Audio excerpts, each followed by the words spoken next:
समस्त को नमस्कार। आपण देखुं गोटे थाली रे किछि लड्डू थुआई ये लड्डू को बेसिकली दांत्री खजा बोली कही था। या दुई प्रकार बना जाए, गोटे बुंदी टाइप छणा होगी बना जाए बेसन और चाउल गुंड अल्प परिमाण मिसिकी बुंदी छड़ा होता है। आ गोटे सेव भी बनई था, मोटा सेव बनईकी छाणिकी तार भी गोटे बनई था दांत्री खजा।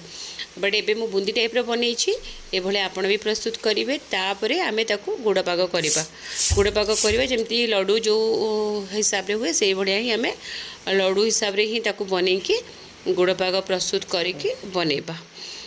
तो देखु जमती मु करुँची से हिसाब रे आमर हाथ को जमती टिके लठा लठा लगे तापर आमे याकू बुंदी पकेकी एमती करदेबा। तापरे ताकू हाथ रे टिके तेल किंबा पानी हाथ हो छोट छोट लड्डू प्रस्तुत करदेबा।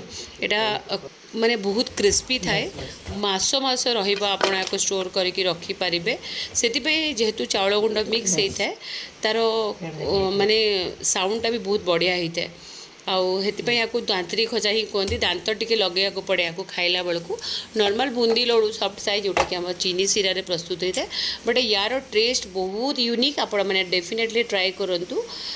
या तो आम दांतरी खजा को आपण मैंने कौन कहते डेफिनेटली कमेंट रे मते जनइबे। डेफिनेटली ट्राए करूँ। Thank you.